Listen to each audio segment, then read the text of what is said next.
আসসালামু আলাইকুম, চলে আসলাম আরেকটি নতুন ভিডিও নিয়ে। আজকে আমি আপনাদের দেখাবো কিভাবে ওয়েবমেল ক্রিয়েট করা যায় এবং ওয়ার্ডপ্রেস ইনস্টল করতে হয়। চলুন শুরু করা যায়।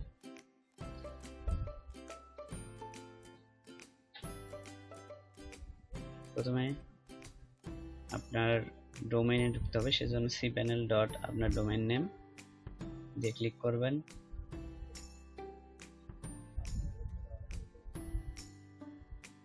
এরপর এখানে ইউজার নেম এবং পাসওয়ার্ড দিবেন।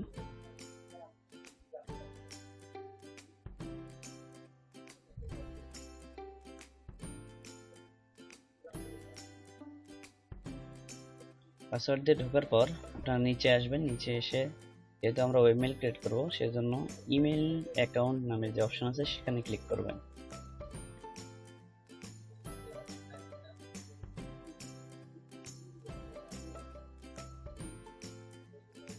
ইতিপূর্বে আমি আরো দুইটি ওয়েবমেল ক্রিয়েট করছি, আপনারা দেখতে পাচ্ছেন। তো আমি আপনাদের দেখাবো কিভাবে নতুন মেল ক্রিয়েট করতে হয়। Add a new mail box click করবেন। এখানে ইমেল অ্যাড্রেস জায়গায় আপনি যে কোনো একটা সার্ভিস রিলেটেড কিওয়ার্ড দিতে পারেন। আমি দিলাম এসইও। তারপরে একটা স্ট্রং পাসওয়ার্ড দিবেন।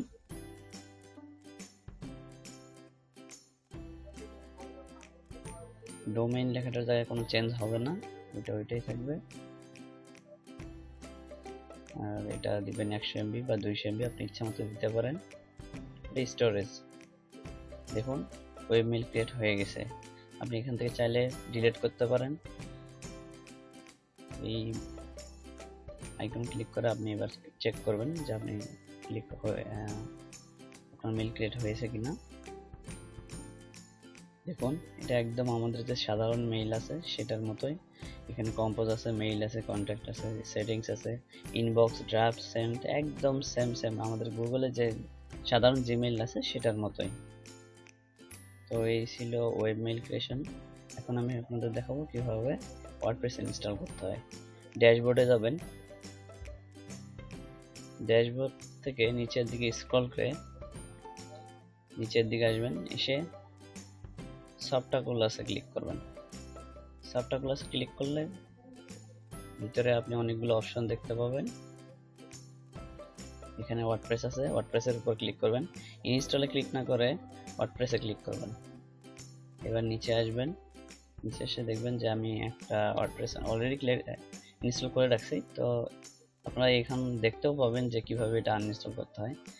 আমি এটা আনইনস্টল করে আবার ইনস্টল করা কিভাবে করতে সেটা দেখাচ্ছি। আমি এই যে রিমুভ যে আছে এইখানে ক্লিক করবেন। তারপরে নিচে এসে কনফার্ম করবেন, রিমুভ। এভাবে আনইনস্টল করতে পারবেন। Return to overview. এবার আমরা নতুন করে ওয়ার্ডপ্রেস ইনস্টল করব।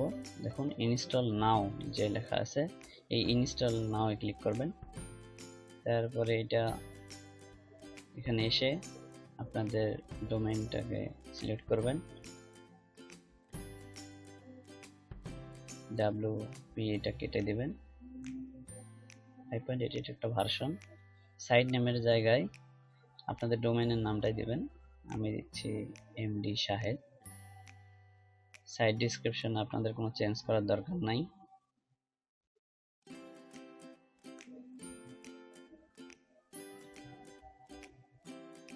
অ্যাডমিন ইউজার নেমে আপনি যে কোনো কিছু দিতে পারেন। আমি দিলাম MD শাহেদ। এবং এটা অবশ্যই আপনাকে মনে রাখতে হবে, অ্যাডমিন ইউজার নেম এবং পাসওয়ার্ড। কারণ এরপরে আমাদেরকে এই সি প্যানেলে না ঢুকে আমরা ডিরেক্ট গিয়ে সেটা করতে পারবো।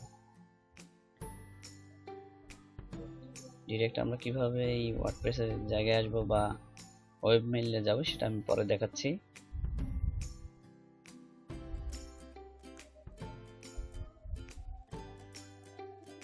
একটা স্ট্রং পাসওয়ার্ড দেবেন, অবশ্যই একটা স্ট্রং পাসওয়ার্ড যেন হয়। এবং এই পাসওয়ার্ডগুলো একই রকম দেয় ভালো, যাতে ভুলে না যান। আর যদি মনে করেন যে আলাদা আলাদা দেবেন তাহলে অবশ্যই লিখে রাখবেন যাতে হারাই না যায় বা আপনি ভুলে না যান। সিলেক্ট ল্যাঙ্গুয়েজ ইংলিশ করে দেবেন। তারপর নিচে এসে ইনস্টল ক্লিক করবেন। দেখুন এরকম 100% হয়ে গেলে দেখাবে যে congratulation, the software was installed successfully.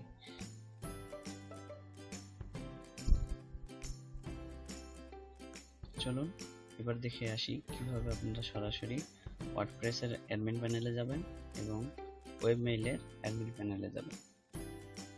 তো আমি সব কেটে দিচ্ছি।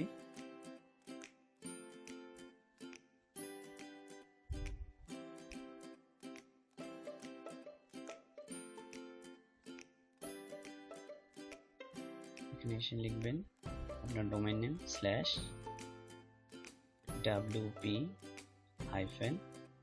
/wp-admin লিখে এন্টার চাপবেন, তাহলে আপনাকে ওয়ার্ডপ্রেসের অ্যাডমিন প্যানেলে নিয়ে যাবে সরাসরি।